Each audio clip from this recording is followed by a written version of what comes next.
Good evening all, and welcome. I hope you're comfortable in the forest. I've heard that there are all manner of cryptids roaming around. Black-eyed children, skinwalkers, and more, hiding away in the deep woods. So get comfortable, and let the darkness take control.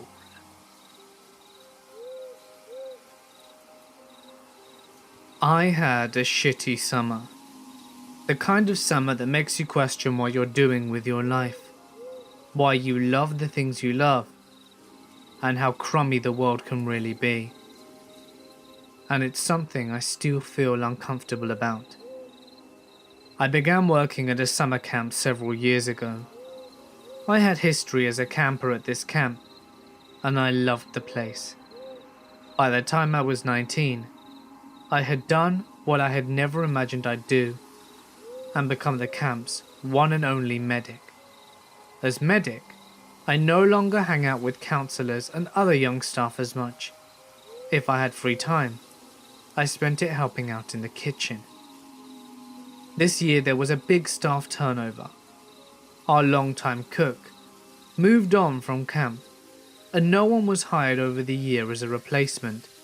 So, come summertime, we were scrambling to find someone to cover the position.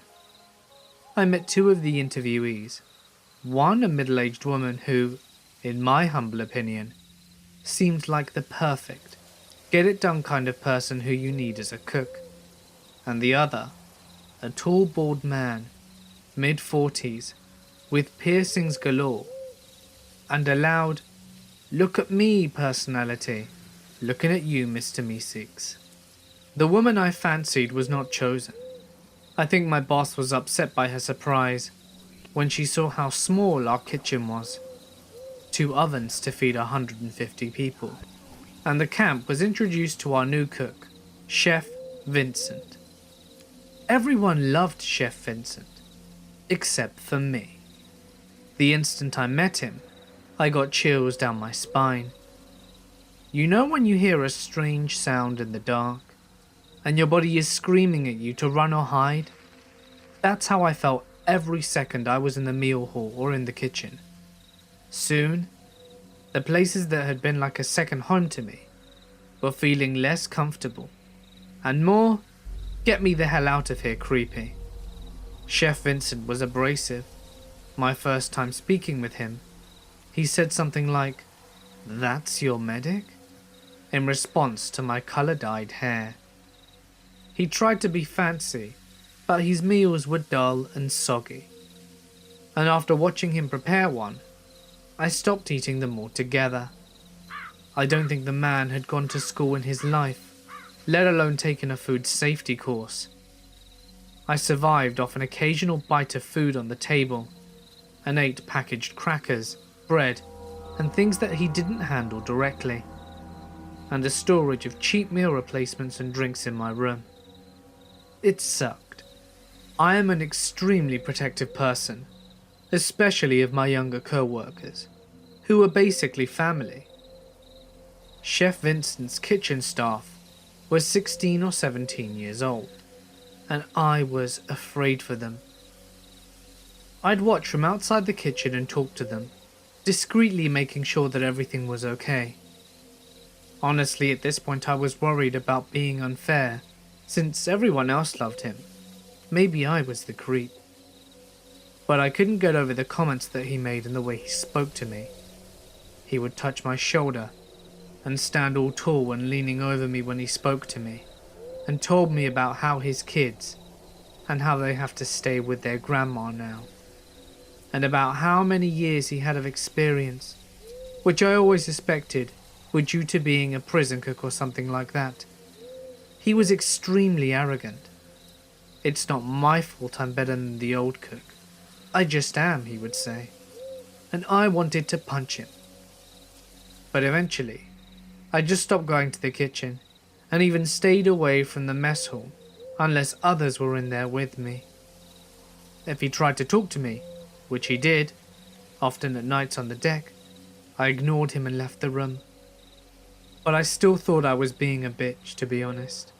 Then, Chef Vincent told one of the kitchen staff to really molest that, in reference to stirring a pot or whatever. One member of the kitchen staff came crying to me about how much he was pushing them in the kitchen. Soon, all three of the kitchen staff were describing ingredients of complete disrespect. His refusal to learn their names, use of inappropriate words, and calling them his little girls, and calling the boy all sorts of names. This pushed me until I told the boss how uncomfortable it made me. I didn't bring the kitchen staff into it, since I advised them to tell their boss on their own. Then one day, a fellow member of staff came up to me and said that Chef Vincent said I won't stop following him, and that I should be dating him. Confused and angry, I followed up with another staff member who said that Chef Vincent was talking about the camp dog. Still concerned, I continued with my day when Chef Vincent called me out and told me the story, laughing with a hand on my shoulder the whole time. He also made vile sexual innuendos constantly. Oh yeah, I like things hot, and complimented me, more than inappropriately. I got chills every time. This had been going on for a week. In the second week, I'm asleep in the medic's cabin. It's got a bedroom separated from the rest of the office by an unlockable door, and I'm the only one who stays there. My nights are long, lots of sick campers and whatnot, and on this particular night, it's 4 AM, and I've finally gotten to bed after being up for an hour with a sick kid. I'm exhausted, and I'm asleep the second my head hits the pillow. 2 hours later, I'm awakened by a loud thumping at the door. Usually staff use the walkie-talkies to contact me, even at night, so I'm pretty concerned, and I crawl out of bed and head to the door. It's Chef Vincent. I hesitate, not wanting to open the door for him, so he hammers on it again. He looks angry. I'm angry. It's 6 AM. What does he want? Finally, I open the door just to crack and look out. He's loud. I have to do laundry. My office houses the washer and dryer for the camp, because I do laundry when kids wet the bed, so every morning laundry is reserved and staff need to ask me to use it. This particular week, we'd had water problems, and the laundry couldn't be done, so I had a lineup of camper things that needed to be washed. And he was here at 6 AM demanding he use the wash. When I pointed out the water issues and how camper stuff comes first, he got aggressive and yanked the door open. He's big and intimidating, and I stepped back to avoid him looking, and then he said, I am the important one here. I went cold. It was 6 AM. I had just been told by this creature from the depths that I, who worked at the camp for 5 years, was unimportant compared to him. It's hard to convey body language secondhand, but he was aggressive, to the degree that I flew past my usual responsive to this kind of situation, anger, and went straight to fearing for my safety. I can be an anxious person, but I don't get genuinely frightened by a lot of things. So what scared me more was how scared I was. My hair was on end, adrenaline pumping scared. His gaze was absolutely predatory. There was nothing about his presence that made me think he saw me other than something to be toyed with.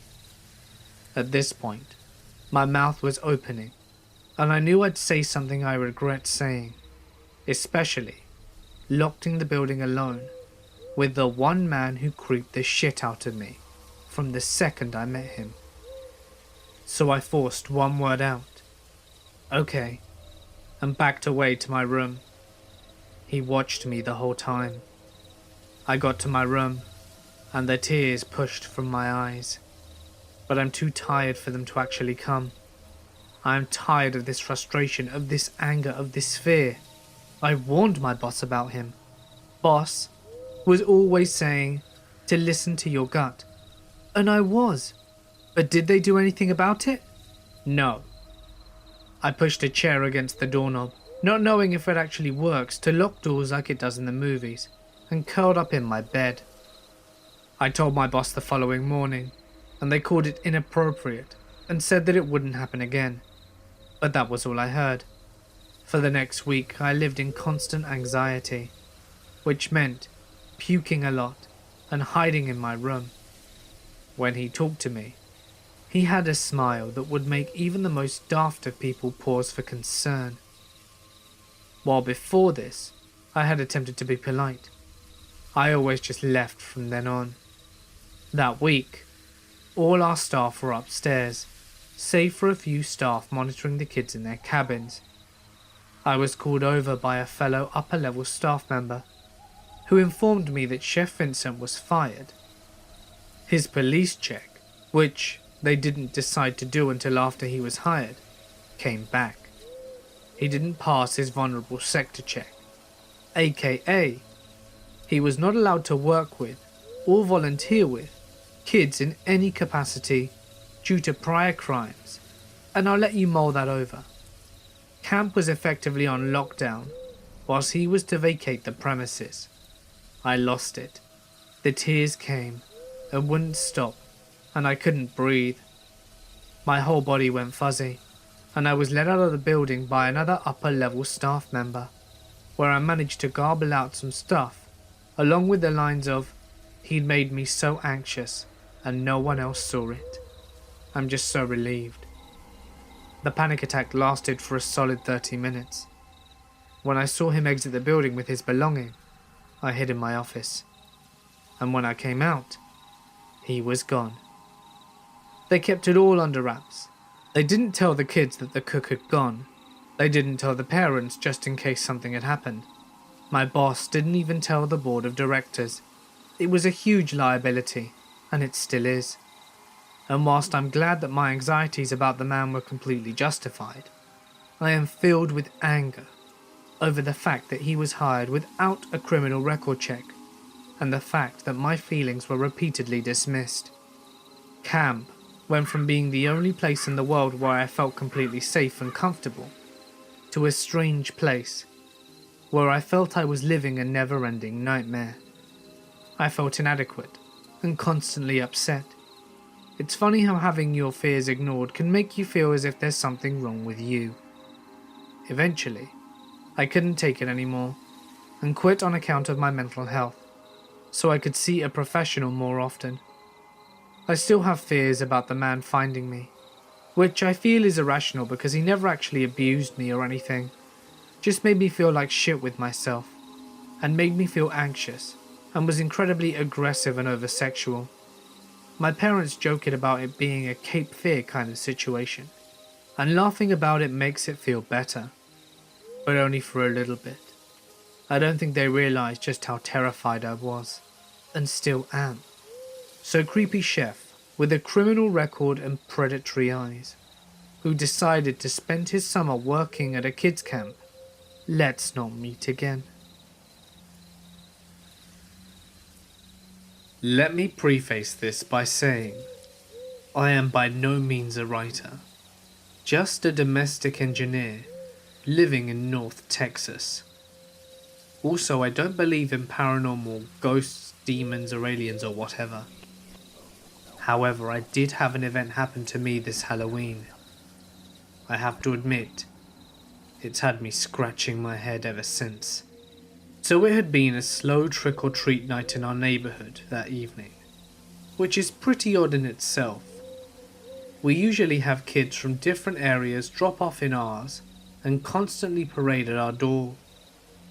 That night, I'd say we had no more than 8 to 10 groups of kids.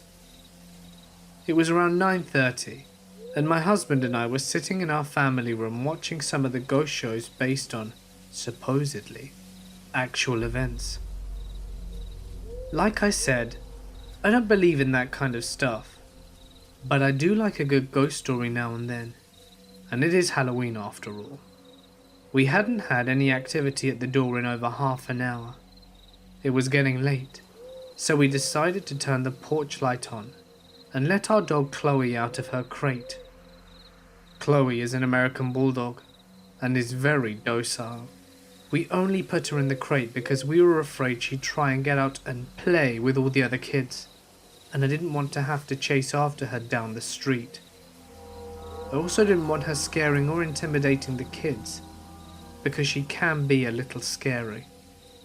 So I turned the outside light off, let Chloe out, and she followed me back to the couch and lay down on my feet. It was getting close to 10 PM when my husband decided he'd had enough fun for the night and was going to go upstairs, take a shower, and get ready for bed. After all, it was Thursday, and he still had to get up early for the next day. Our teenage son was out with his friends at the local haunted house and wasn't expected back for at least another hour or so. So that left me alone on the couch with Chloe. Now, just because I don't believe doesn't mean that those shows don't freak me out a bit. And being alone now, I have to say I was kind of on edge watching the TV.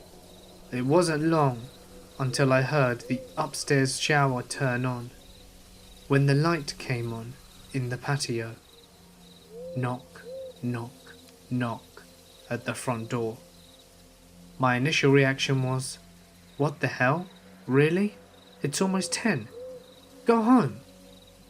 But soon an uneasy feeling came over me. Why the knock? Our doorbell glows in the dark, and without the porch light, it would have been extra obvious to everyone there. I paused.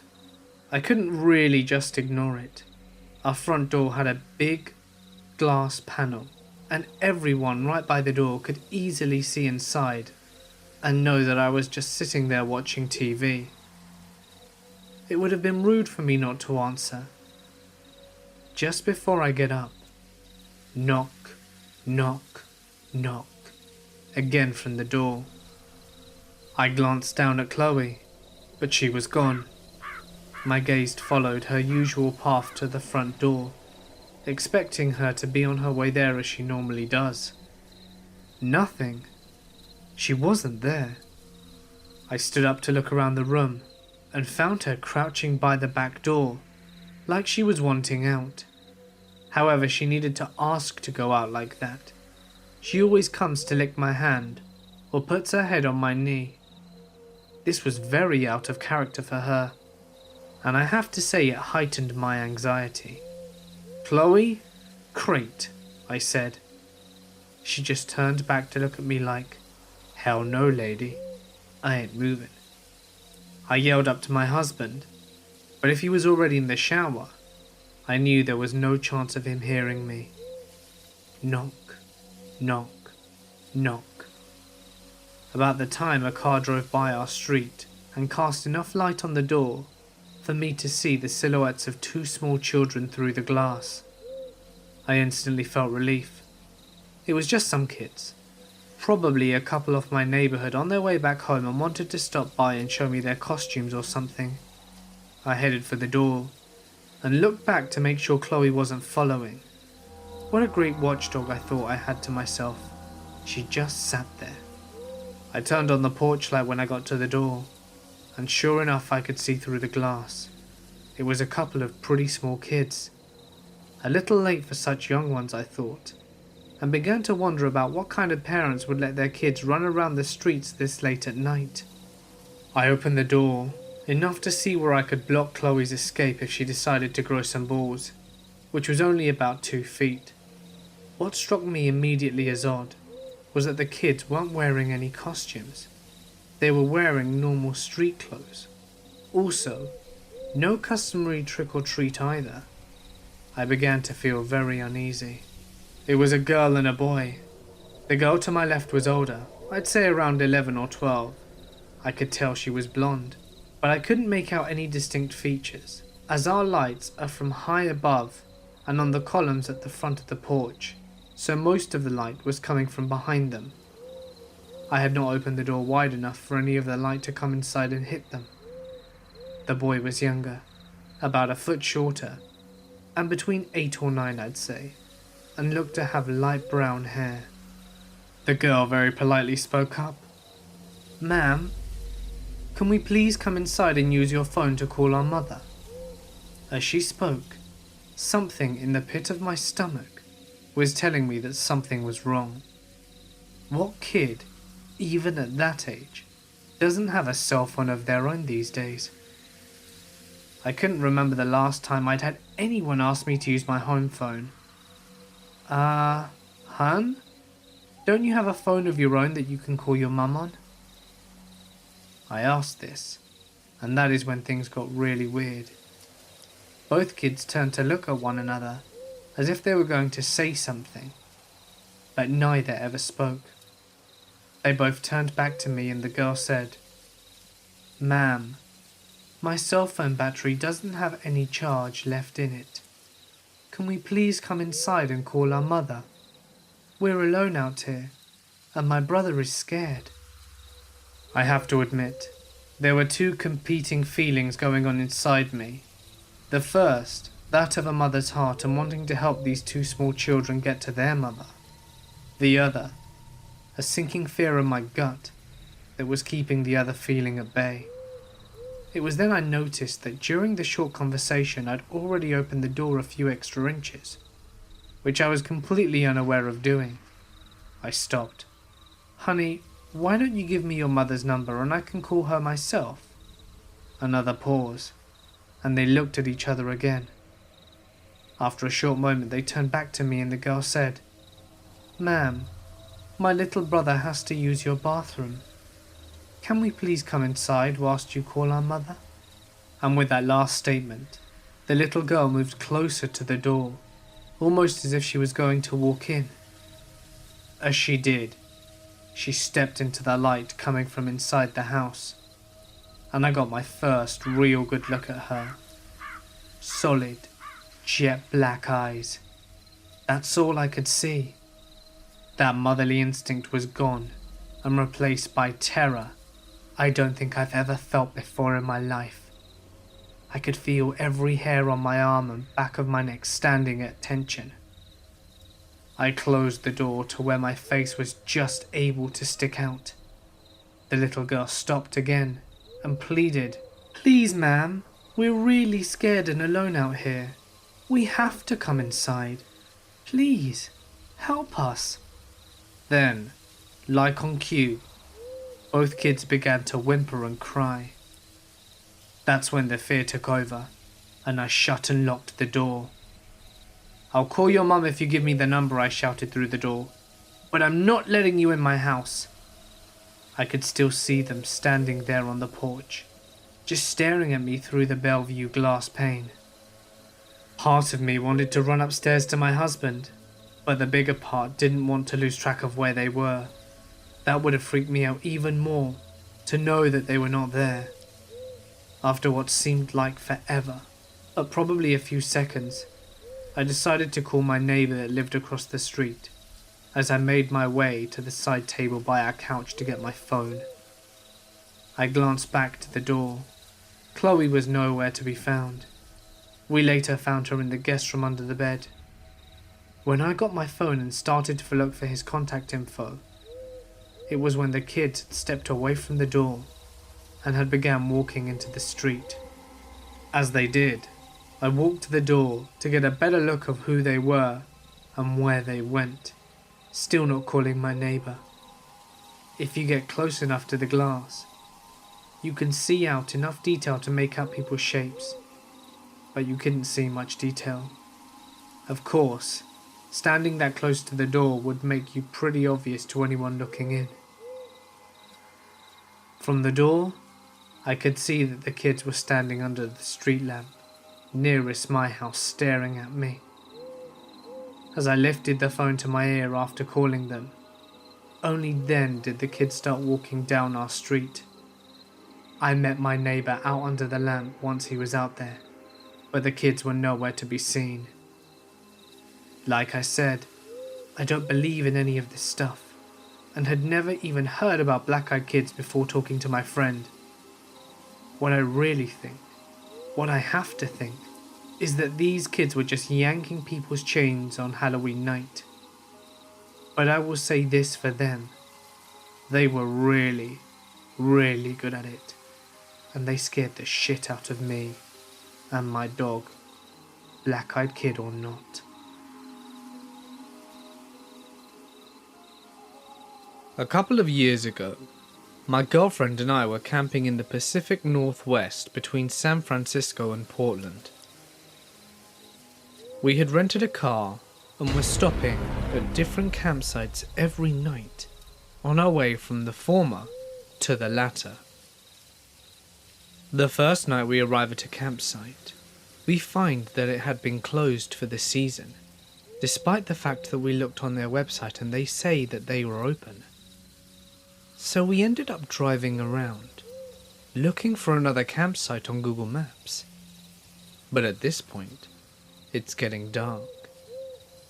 We see a forest firefighter outpost and pull in to ask them if they know of any nearby. They tell us that most of them are closed for the season, but there are a couple on their old map that we haven't checked. We get back on the road and find our way to one of these campsites. The sign for this place is literally resting on the ground and is a little overgrown. But at this point it's dark as hell and we really don't have many other options. As we pull our car into what we think is a spot, we see a few other tents nearby, so we take it as a good sign. We get out and start to set up our things, when immediately things begin to get strange. Two guys walk directly through our spot and strike up a conversation with us. Both are looking a little rough.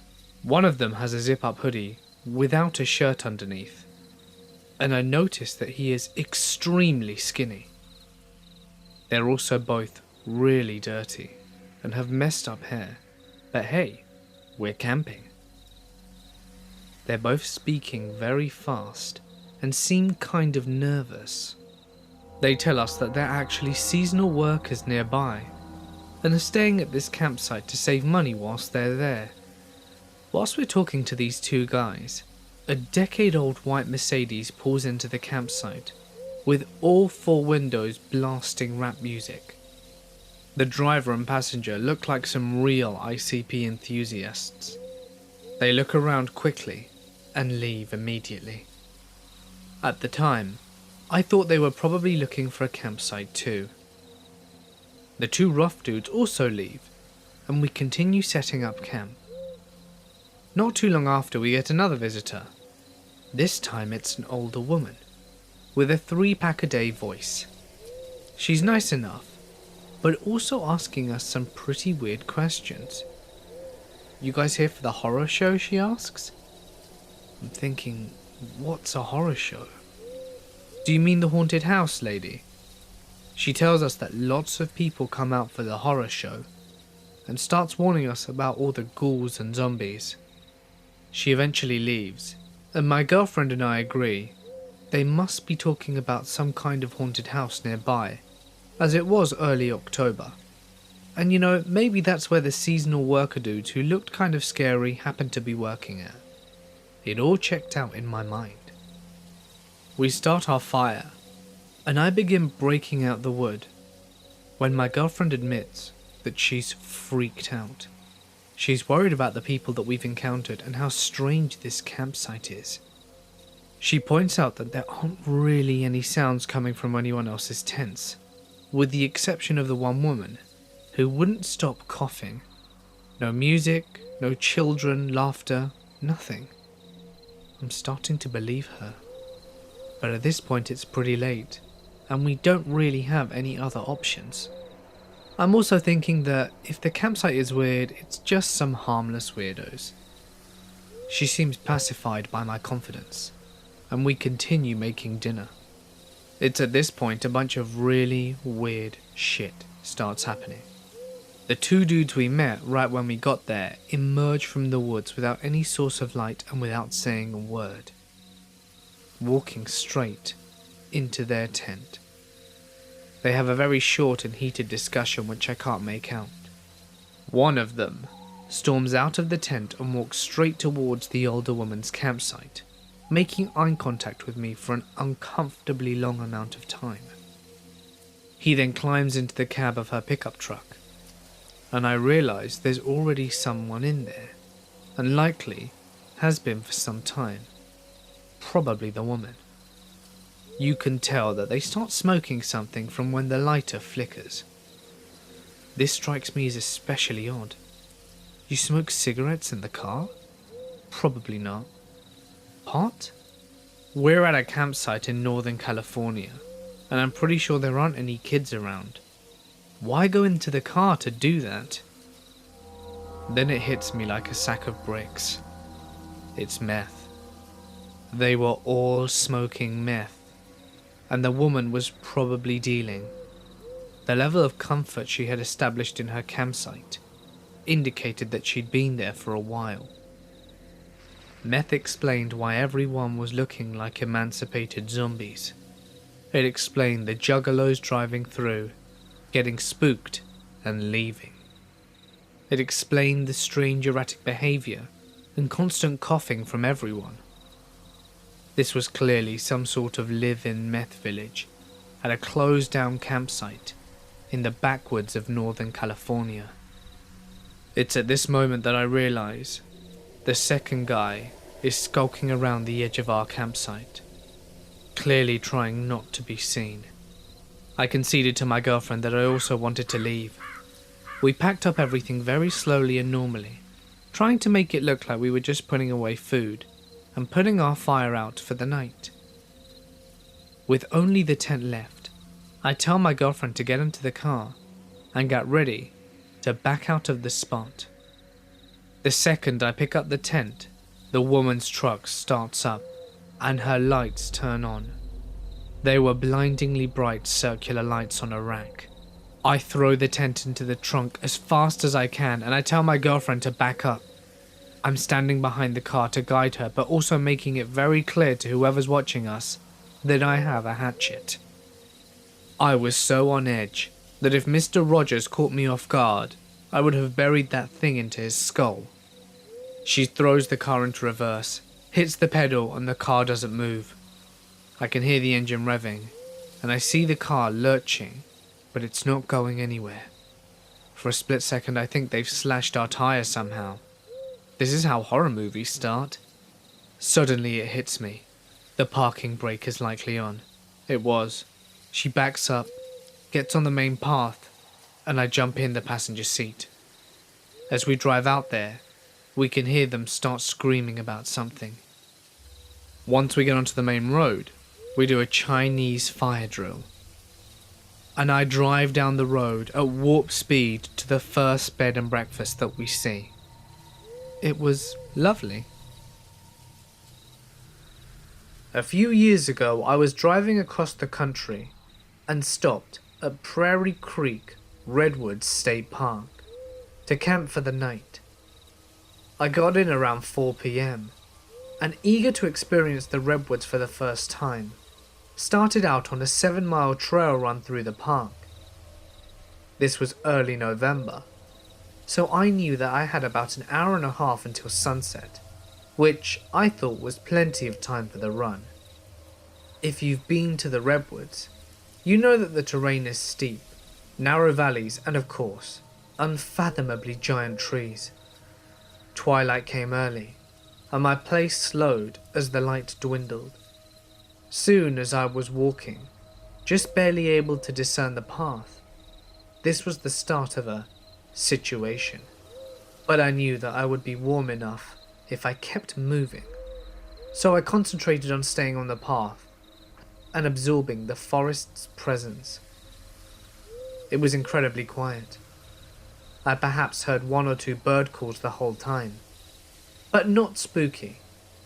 For lack of a better term, I got a sense of peaceful dignity that existed entirely separate from my human-sized concerns. With maybe 2 or 3 miles left in my walk/run back to the campsite, I rounded a bend and came upon a silvery glowing orb right in the middle of the trail. I held my eyes closed Was this a trick of my night vision into the fading twilight? But the orb was still there when I opened them. After staring at it for some amount of time, I cautiously stuck my hand into it. I didn't feel anything, though I half expected a sensation of heat, or maybe a tingling, but I distinctly remember how the details of my hand appeared in the silvery light. I traced the outline with my hand, but couldn't bring myself to step through it. Eventually I grew cold, and realized I needed to continue. As I was looking for a way around it, I saw the moon just peeking above the ridge. That's when I realized what it was. I had been playing with a moonbeam that disappeared into the depths of the steep valley. The terrain and rising moon had created a sort of illusion that made it look like a glowing orb was floating in the middle of the trail. It was beautiful, yet explainable. I will always hold on to how I felt rounding the bend and seeing that orb. It wasn't fear, just a keen sense of my surroundings with a sudden openness to experiencing something incredibly beautiful, even if it defied my understanding of the world. I was on top of an old, unused AT&T microwave transmitting tower. You can see for miles and miles and miles up there. I can't remember exactly how tall the tower was, but definitely between 100 and 150 feet. I was replacing a 900 megahertz antenna. The company I worked for was going to start a Wi-Fi broadband business nearby and needed this antenna to transmit the signal over the mountain. We had been up there 6 or 7 times already, and when on the tower, we would regularly see deer. Once I saw a black bear with 2 cubs. It was late autumn, so there were not a lot of leaves on the trees, giving me a pretty clear view through the canopy. I had just climbed the ladder to the top of the tower and hauled up the tools and new antenna. I laid down to catch my breath and ended up just chilling for about 30 minutes. I wasn't in a hurry when I started hearing some noise from the woods below, a bit further along the ridge. I was just looking in that direction, trying to figure out what was making the racket, when I noticed some animals or something come along the ridge.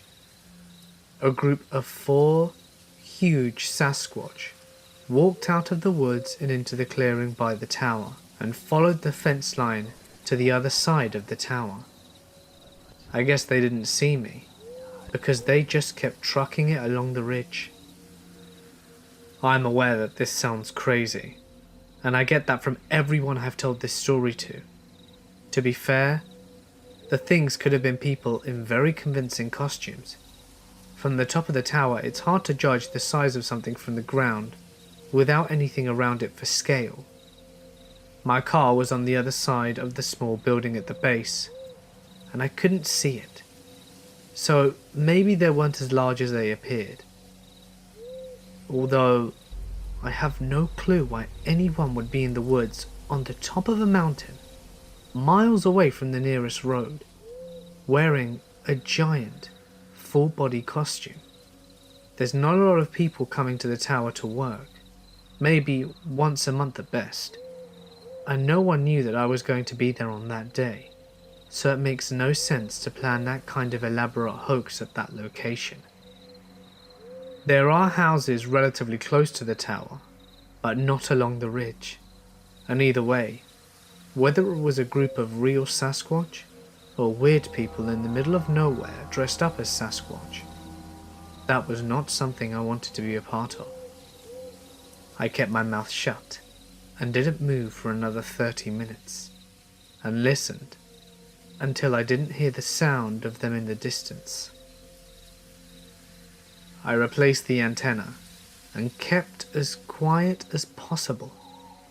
When I was done, I snuck down the tower and drove the hell out of there as fast as I could. A few years ago, I worked at a Jewish summer camp in northern Georgia. As many of you may know, Georgia is a fairly conservative state, as well as being predominantly Christian. There are a small number of Jewish communities and a few summer camps. I'd say that this summer camp was more culturally Jewish than it was religious. There were no religious requirements, nor specific religious focus. Rather, it was a place for kids who were often in the minority to come to a camp that allowed them to meet some kids like them. Staff came from all over. We had many Australians, a lot of British people, and a few Israelis, and people from various areas of the US. Each night at around 10, most of the staff were able to go out on the town for a couple of hours, whilst enough staff remained behind to watch over the cabins. This particular night, a group of about 5 of us decided to go to a local bar to grab a few beers. It had been a hot day, and was extremely humid that night. Generally, we were extremely well received by the community. Despite differences, we brought in lots of revenue for the town during the summer months.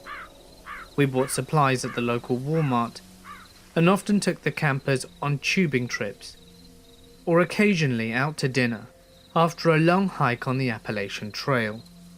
It was midsummer, so we'd been out to the bars in the area many times already that season. The 5 of us sat around a table drinking and discussing the events of the day, as fellow employees typically would after work.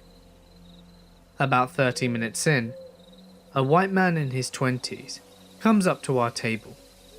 I distinctly remember a jagged scar on his cheek, but didn't think much of it at the time. He introduced himself and told us that he was having a party that night at his place. He said black, white, gay, straight, don't care, just come. I found it odd that he'd open his speech with a disclaimer. Of course the party should be open for everyone. Why did he feel the need to specify? But we'd all had a few beers and were feeling pretty loose. He talked for a bit longer, and nothing really seemed off. We told him we were working at the camp in the local area and couldn't stay, and that we would probably be heading back soon. An hour later, our group went out to the parking lot to get into the car. As we approached it, we saw the same guy come out of the shadows. He had a buddy with him, with a shaved head. His expression was incredibly hateful. His eyes had changed. He pounded his fist into his hand, and then took off his shirt and revealed a poorly inked SS tattoo. My stomach dropped. One of the bigger guys in my group, Kevin, immediately reacted by pulling out a knife from his back pocket. At summer camp, most of us staff carried knives because we spent a lot of time building campfires, etc. We asked what they wanted. The original guy started shouting some anti-Semitic remarks and told us he was going to beat us down. Kevin started walking towards the 2 guys, but we pulled him back. He told us his buddies were on his way, and sure enough, some more guys started walking into the parking lot. It's all kind of blurry here. I remember jumping into one of the cars, pulling Kevin in with us, and it felt like we were surrounded. There were probably only about 7 or 8 of them. Rocks were thrown at the car, and we sped off. My heart was beating like crazy, and we never went back to that bar. On the bright side, when we told the story to the competing bar in town, the bartender lined up 6 shots, cheersed us, and said that we'd always be welcome in his bar and in that town. Had no problems in the town itself, but when I took some campers on a 2-day hike up the Appalachian Trail, it was another story. On March 4th, 2008, I had my one and only encounter with a black-eyed kid. Before my experience, I had never heard of anything having to do with their black eyes. I was 12.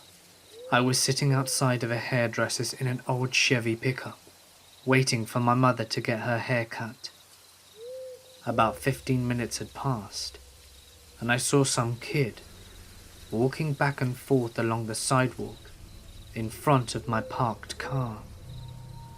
At first, I thought I recognized him as one of my friends from school, so I banged on the front windshield until he looked my way. When he turned, I realized it wasn't anyone that I knew. At this point, I wasn't scared at all. Not yet. The boy walked over to my side of the car and just stares. I get a good opportunity to look at him, and I am drawn to his midnight eyes. They freak me out. If you have never seen a black-eyed kid, you have no idea what to imagine. Pupils as black as the night sky. The boy whispers, "You must let me in." And then I lock the car and duck down into the space below the seats. I heard a light tapping on the window, but I ignored it. And after about 5 minutes he was gone. When my mother got to the car, she told me that a boy had gone to the window of the hairdresser's and had been asking my mother for her keys. She refused, and eventually he went away. I'm so happy nothing worse happened that day.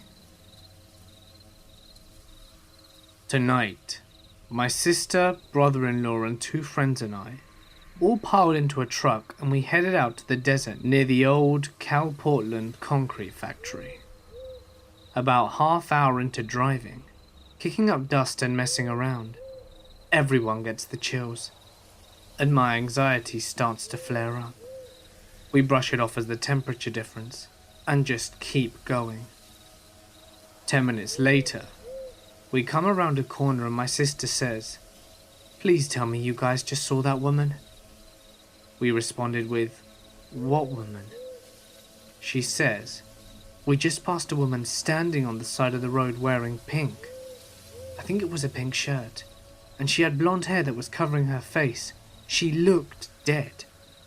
I honestly thought she was messing with me, so we turn around and go to the spot where she saw her. No woman. Brother-in-law and I get our flashlights out and look around. No woman. I tell my sister she's seeing things, and she insists that she saw a woman. So I decide to check my dashcam footage. Sure as shit, there was a woman. She was crossing the road, it looks like, and she just vanishes into thin air. My camera isn't of the best quality by any means, and it was quite dark, but it's clear what we saw.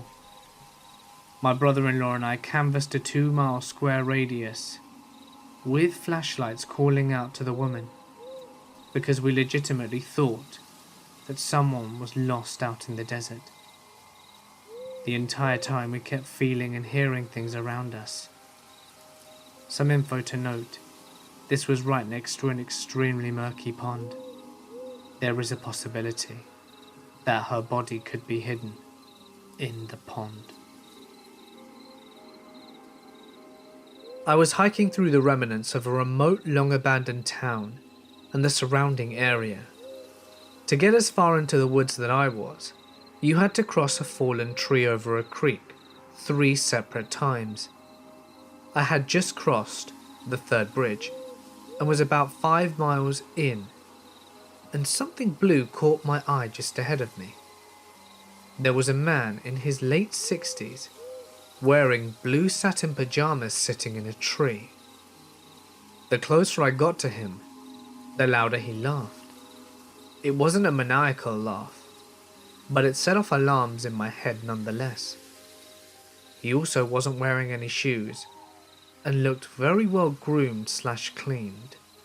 I gave him a friendly nod as I passed and he just kept laughing. Then it stopped. I turned and he was gone.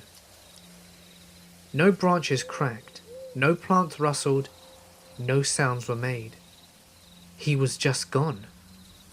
Still rubs me the wrong way. The area I was in was pretty rough, very secluded for hiking. Not very many people venture as deep as I did that day, and I still have no idea what was going on there. I've heard a lot about coyotes and skinwalkers, and had a weird experience or two with coyotes. The creepiest being that they went up to my sleeping bag and were sniffing around us without us hearing them during the night. But never anything paranormal, so to speak. My friend Patrick's story, however, kept me going back to a favourite backcountry secret stash. He was leaving the area one morning. He had been camping out there a couple of days and said that there was a coyote that always seemed to be close by, in his peripheral vision but never overt. He loaded up his truck and started to drive down the washout to the fire road. At the end of the wash, he could see the coyote following him. When he pulled onto the road, it was running next to him.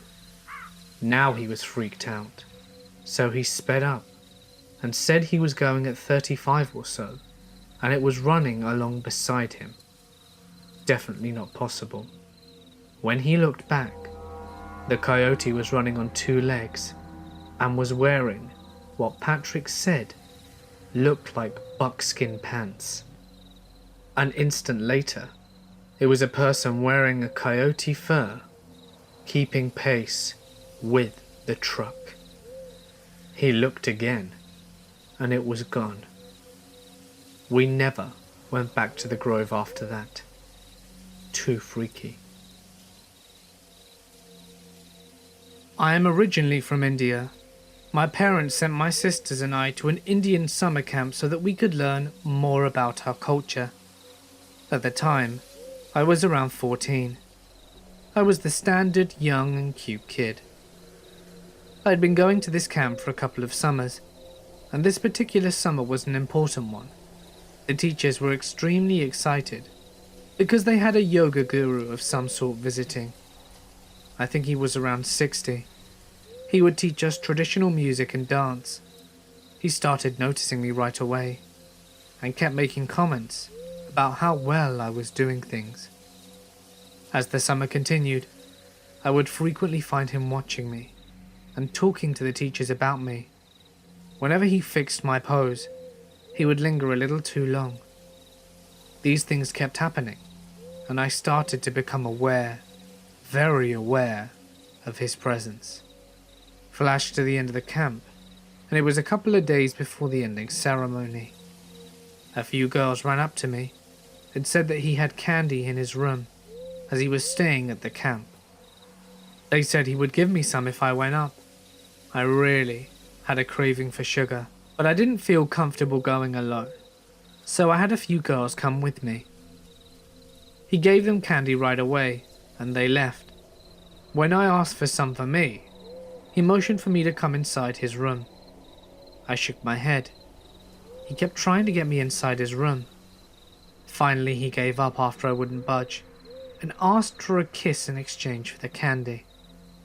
Something inside my mind told me to run, and I started backing away and booked it. At the time, I didn't think much of it. I just knew something in that situation wasn't right. I think I told my parents, but never went back to that camp again. In hindsight, it's quite terrifying to think, if I'd have wanted that sugar bad enough, would I have gone to his room? And what would have happened next? Regardless, creepy pedo, let's not meet again. I live in rural Ohio. One of my friends owns a nice barn and farmhouse out in the sticks, where the buses don't run and where there's absolutely no service. He doesn't actually live there. His family owns the house for shits and giggles. They're millionaires. We'd never ran there before, and it's a pretty scenic wood, so we decided that we'd give it a shot. He and I ran cross-country, and our team went to state that year, so we were in really good shape. We get to his barn, and plan on running 8 miles near a road and then through the woods. We have GPS watches, so we can make our own path and either turn back at 4 miles, or make a looping path if we desire. About 2 miles off the road, we took a random gravelly road through the woods, and there was a hiking path, so we decided to take it. We live in the country, so it isn't really a big deal. We've done this sort of thing before. I've gotten lost in the woods a few times throughout my high school, but we've never done it here, and we were so far away from home. I didn't run with my glasses and I'm as blind as a bat. I'm making good pace when all of a sudden I smack into my friend. I look up and he's just standing there. I focus in on what he's looking at, and there are bear traps hanging on a branch right in front of us. Looking around, there's more, all blowing in the breeze like wind chimes. Off in the middle, perched up against a tree, there was something resembling a man. My friend pushed me and told me to run. We didn't say a word until we got back to the main road because we ran so fast. Turns out my friend saw what looked like a bloody scarecrow leaning against a tree. In early 2010, I was walking home from work and found myself escorting a young lady to her car. She asked me to escort her, and I was hoping that perhaps I'd get the chance to take her out on a drink or two, or maybe even get her number. No shit though, she looked really scared. I kept walking with her and was trying to get out of her what she was so worried about. She would only comment about some really creepy looking kids that were following her. Being that we were in downtown Seattle, this could amount to anything. So we kept walking and talking, and I looked behind us to see if the kids are anywhere near. Nothing out of the ordinary. Then she grabs my arm really hard and whispered, "That's them." They are about half a block in front of us, and standing there looking at her. So I do the prudent thing, which was to cross the street. I make sure I lock eyes with the big kid, and I keep in mind once I get to the lady's car, I'd give them an earful about being a couple of little shits for scaring a lone woman in a metropolitan area. I didn't get scared or anything, but did notice something strange. They didn't break eye contact with me. Mind you, I don't look like the kind of guy who you'd want to mess around with. Honestly, it's an unconscious front since I'm a bit shy, but my look reminds people of either a skinhead or a club bouncer. The black tanker boots and a bit of Van Dyke mixed in doesn't make me look like a people person either. People break eye contact with me constantly, and these two kids didn't. That was a red flag. I finally got the woman to her car and she thanked me. I made sure to tell her where the local police station was. That was only about 5 blocks away from where we were. She drove off, and I went over to see the kids. Just as I was approaching them, I locked eyes with the tallest one again. But that's when I noticed.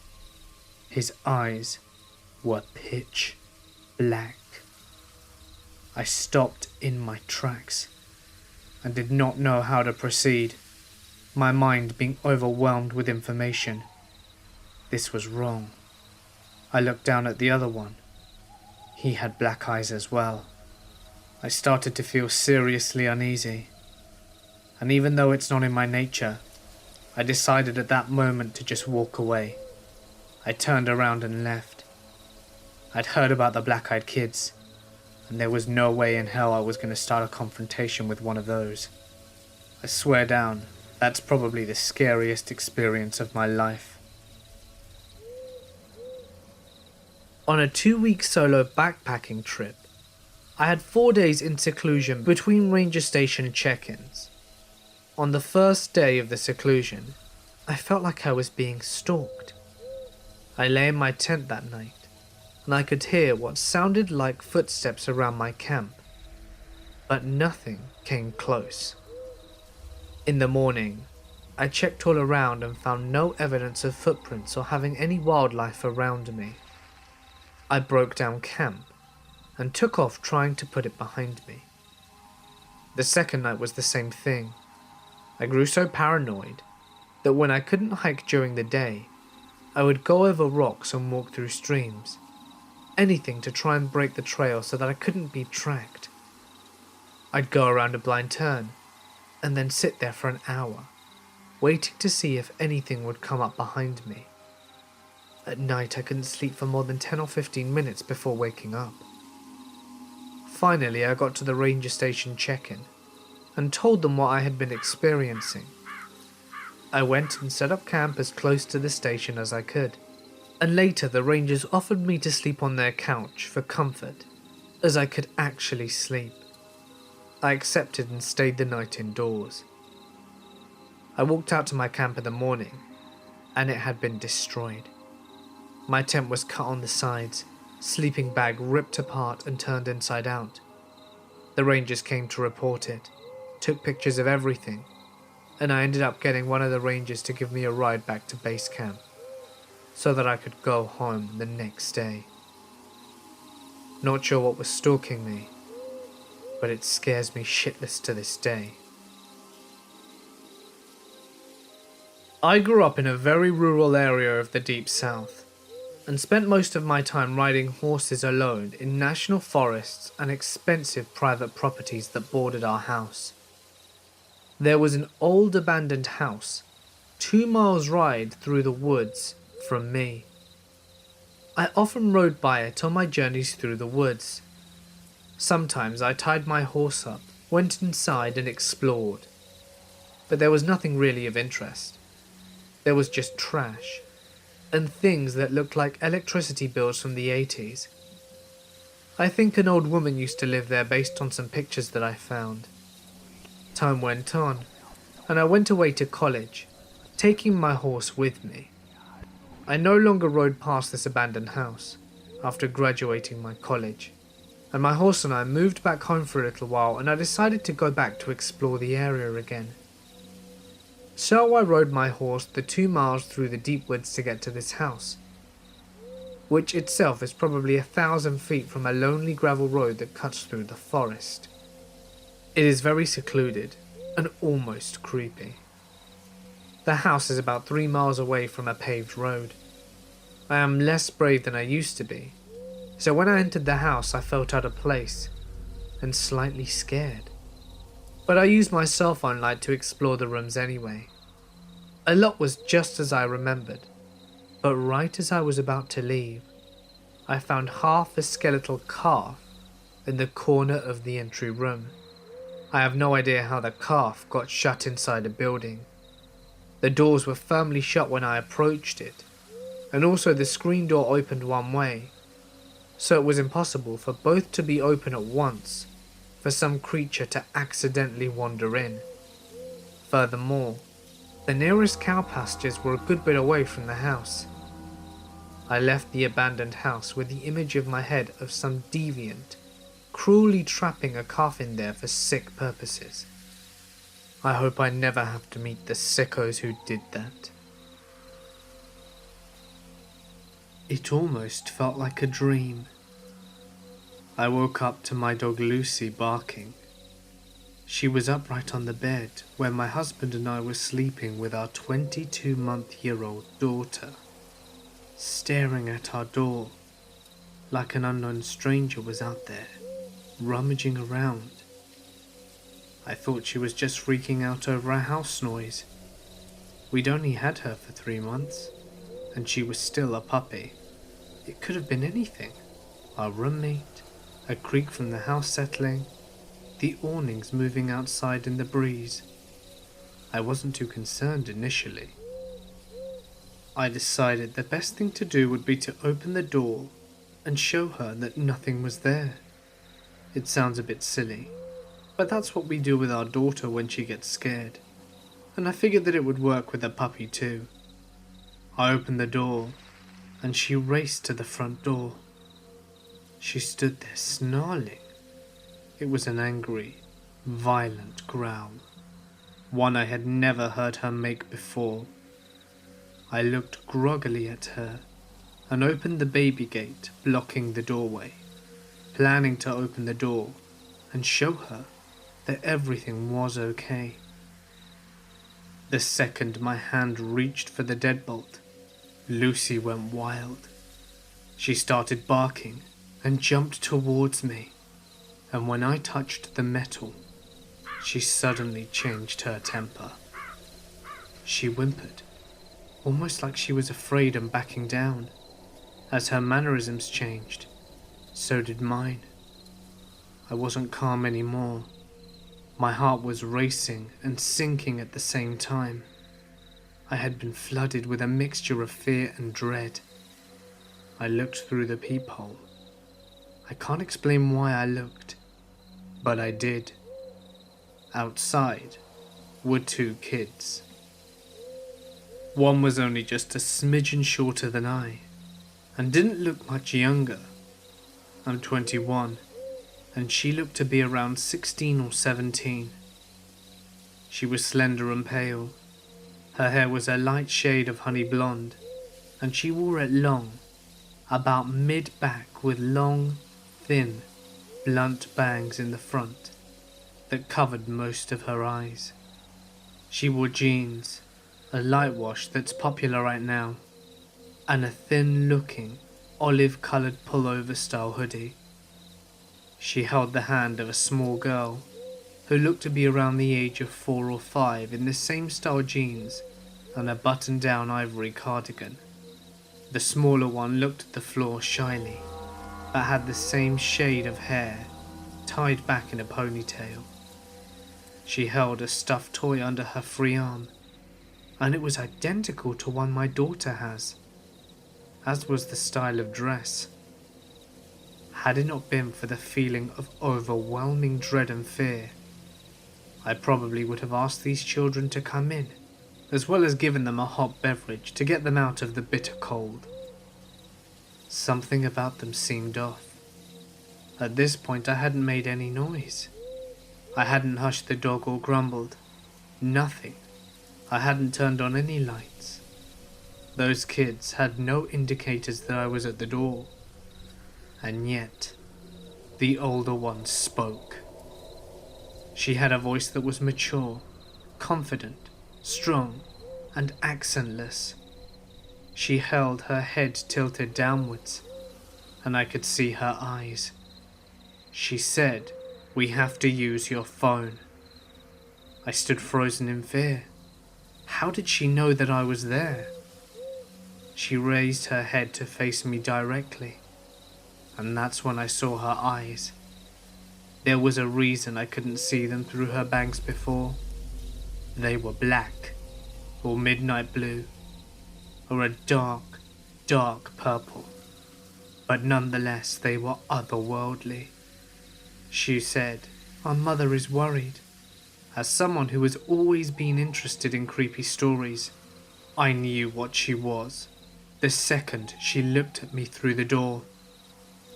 I have never been one to believe in these things, as a staunch atheist and skeptic when it comes to the paranormal. I had written off many a ghost stories from family members and friends, eager to tell their tale. I didn't believe. Still, I could not rationalize my way out of this. I was standing with nothing but a thin wooden door between me and a black-eyed kid. There was no questioning what was right in front of me. I did not answer her. Slowly and silently I backed away from the door, Lucy still cowering at my ankles. She kept talking. "Just let us in and use your phone." I took another step back, and with that step the tone changed. At first she seemed polite, but when I took that second step back, she became commanding, almost hostile. "We're not going to hurt you. If we wanted to do that, we would have already broken in. Now, I'll ask you again, may we come in and use your phone?" Lucy snarled at the door. I inched backwards, though something inside me seemed to be slowly pulling me back towards the door.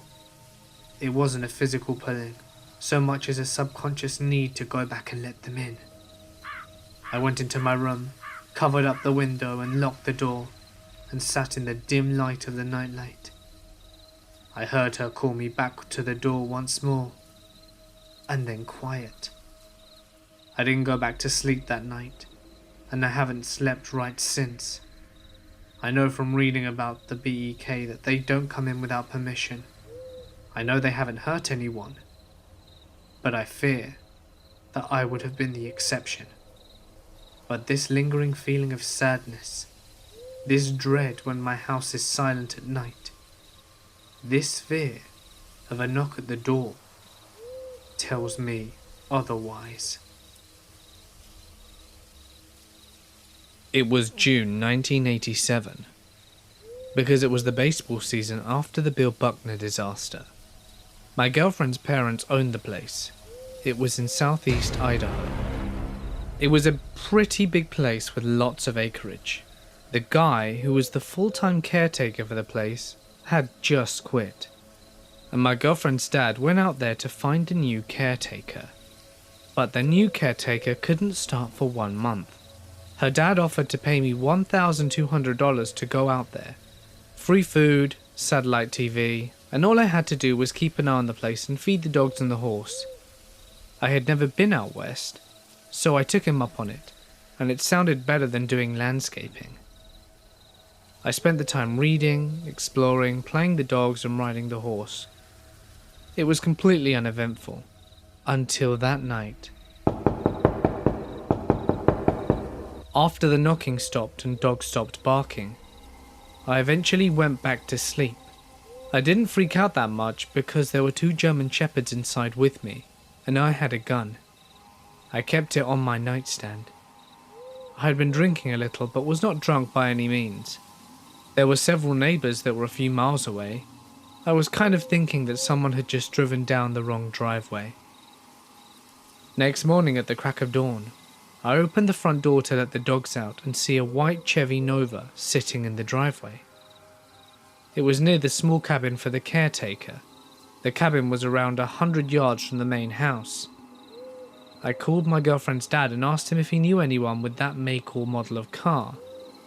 He said he didn't, and he called the police directly. Police show up, ask me a few questions, and walk around the property for an hour or so. The car was locked, and the police had it towed. I have no idea if it was broken down or not.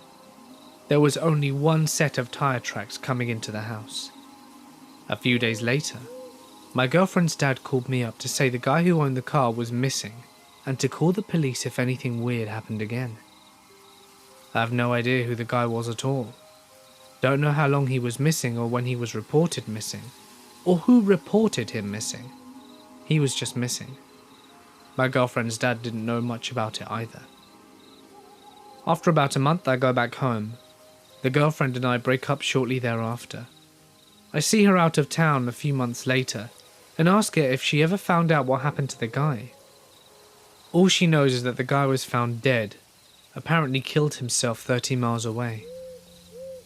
The suicide happened several months after that incident at the house, and he was found a couple of days after that he'd killed himself. I asked her how he did it, where he was found and who found him, and I got nothing. And I never saw her again. One night, me and 2 friends were all walking around at night in the fields of a small town in Michigan. Our destination was a junkyard tucked away behind several fields, home to rusted out cars, semi-trailers, farm equipment, etc. We were cutting through the fields to avoid the trigger-happy farmers that live round there. We're near enough there when we get foiled by a stream too wide to leap. It was late autumn, and wet feet would be uncomfortable, so we backtracked into the adjacent field. From our corner of the field, there was a tree line that ran east to west, and southward, the land rose into a large hill. We stood for a moment, discussing our options, when my eyes were drawn to a large, white boulder, seeming to glow in the moonlight. It was around 75 yards away, and I was idly staring at it when we moved. It unfolded, standing up to about 10 or 12 feet. This bipedal skeleton thing of pure white with long limbs. For the space of a second, it looked at us and then took off. I think it was running, but it may have been gliding or flying. Honestly, I'm unsure, but it crossed the field up and over the hill, a distance of probably 100 yards, and in about 2 to 3 seconds, in complete silence, it was gone. Only 2 of the 3 of us saw it, and after a few minutes of incoherent gibbering, we tried to rationalize, explain, and figure out what the hell we saw. We decided that it must be an alien. A year later, I was at a party, and the subject of aliens came up. I chirp in, "I've seen an alien." Some people reply, "Yeah, let me guess. In Saranac, right?" I confirm. We exchange mutual looks of awe, and he directs me to this Eric fellow, who grew up in said town. Eric tells me that he has seen strange things his whole life. Lights in the sky, etc., but no humanoid beings. Fast forward another year and a half or so, and I get a phone call from an acquaintance who was sitting at work when he noticed a young girl staring at him strangely. He eventually walks up to him and says, "I feel like I need to talk to you." She proceeds to tell him that her friend's dad is the head of a vampire clan in a town near Saranac. My friend remembers my story and weird things in the area, and he asks her if he knows anything about Saranac. She gets very defensive and eventually reveals that Saranac is an alleged breeding ground for dragons. Yeah. To this day, I'm not certain if I saw a dragon, alien, or vampire or whatever. But I did a bit of poking around, and I heard from a girl that lived there that since she was a kid, she's seen random 15-foot scorch marks on roadsides and in the middle of fields. I'm honestly clueless, but I know what I saw. If only I knew what it actually was. When I was 12 years old, I went to a week-long scout camping trip with my troop. Our campsite was notably isolated from the majority of the other sites. So even though there were hundreds of kids at the camp overall, there were probably 5 or 6 of us and 2 or 3 leaders in our site. I shared a tent with 2 other kids. Being the anti-scout that I was, I bought a full-sized cot to sleep on, whilst the other kids slept on the ground. I am a horrible sleeper in any conditions other than my own bed, so I've always taken sleeping pills when I go camping. Sometimes I have strange reactions to them, where I don't sleep well and get dreams confused with reality. On our final night at camp, it was storming with lightning everywhere. We were in a creeped out mood, telling scary stories before we went to sleep. I couldn't wait to go home next morning.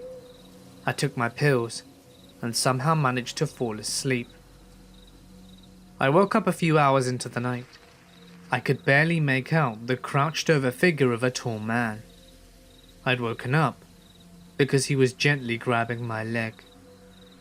He didn't look like any of my leaders from what I could tell. Confused, groggy, and horrified, I said, "What?" The figure remained silent. After a week on these sleeping pills, I knew that they could make me confused. I closed my eyes, hoping it was just the pills combined with the night of scary stories. I felt the gentle grip on my leg again. The figure was standing there. "What?" I said again, and this time more panicked.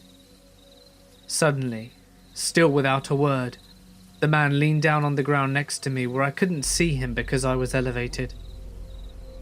I couldn't hear anything strange happening, but I was filled with so much terror that I couldn't even bring myself to peek over the edge of my cot. I was still unbelievably tired and confused, and in my frightened stupor, I convinced myself that the sleeping pills were causing me to blend nightmares with reality. I drifted in and out of a horrified semi-sleep for the rest of the night, wondering what exactly had happened. I never recalled hearing anything notable or seeing the man leave the tent, and once the sun began to dimly light the tent, I mustered the courage to look over the edge of the cot. The kid next to me was asleep and appeared unharmed. If this were all the story though, I would have dismissed it as a weird reaction to my sleeping pills. But then the next morning over breakfast, the kid who had been next to me asked me if our other tent mate, if someone had gone into our tent overnight. The other tent mate said he assumed one of us was getting up to pee and had gone back to sleep.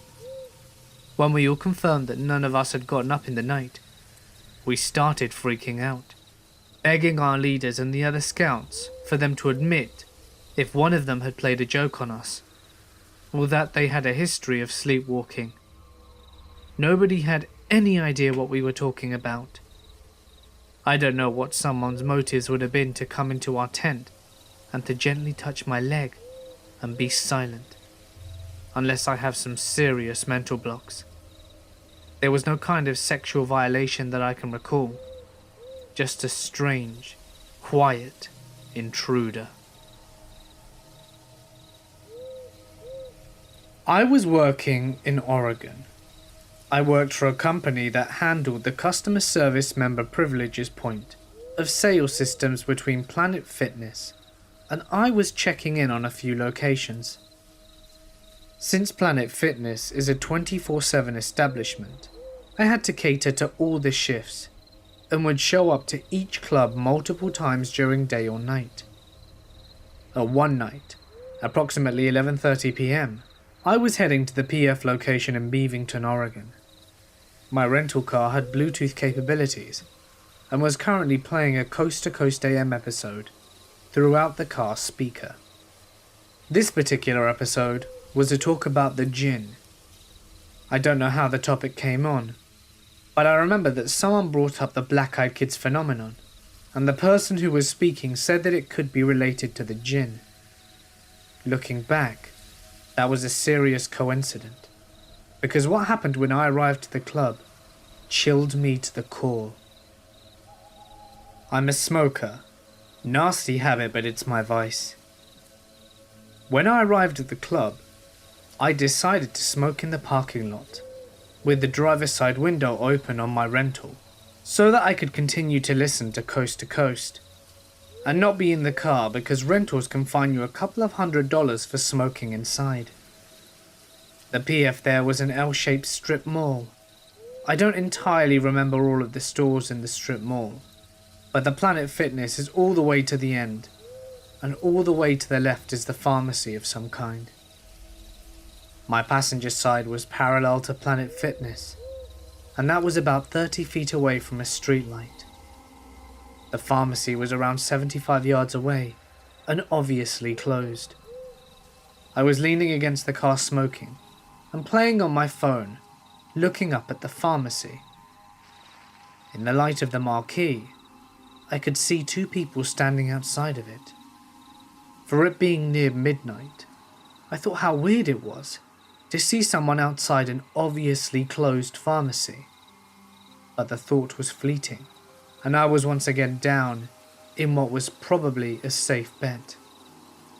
After a few seconds I looked up. I noticed these two people. I could now tell that they were kids or teenagers, and they were about 20% closer than before. It struck me as odd. I didn't see them walking to that spot. They were just looking in my general direction. From this distance, I could tell they were both wearing hooded sweatshirts. They were dark in color, and both kids had their hoods up. They were in the area just outside the street light glow. It shone on them, but not enough to see very clearly. Looking back, This should have raised some red flags, but I once again was back on my phone. As I was listening to the radio, they were talking about ancient items from the Middle East that seemed to have some kind of evil spirit attached to it.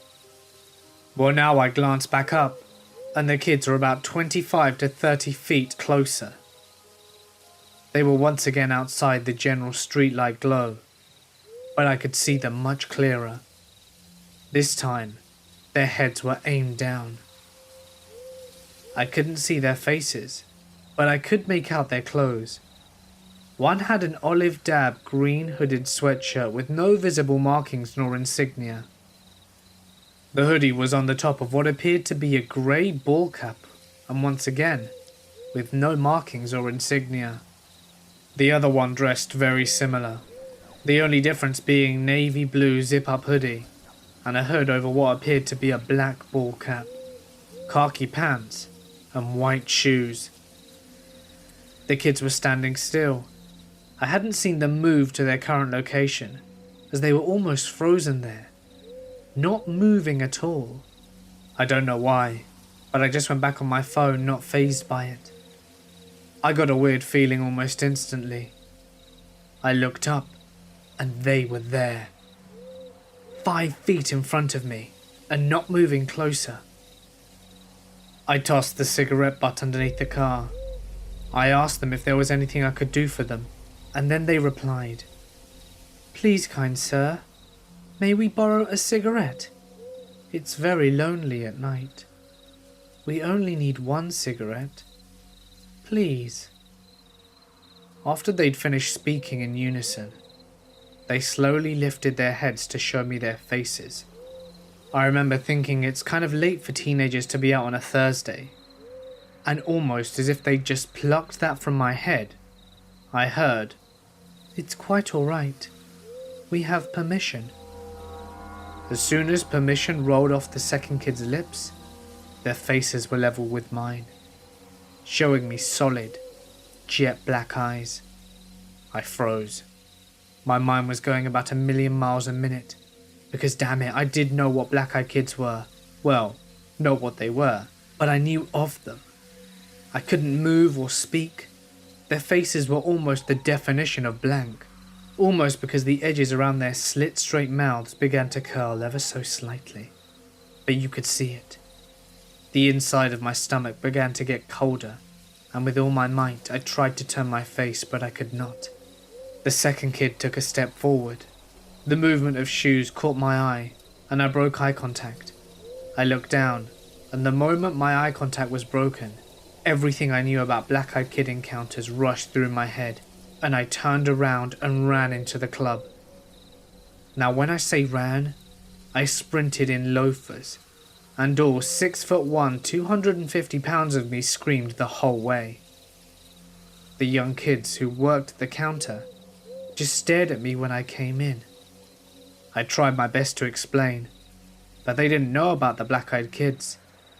I looked out the window, and they were standing side by side facing the club, motionless. Chills ran down my spine. Hey guys, it's Mort here, and thank you so much for listening. It would mean the world to me if you would show this video some love by leaving a like and a comment, as it goes a long way.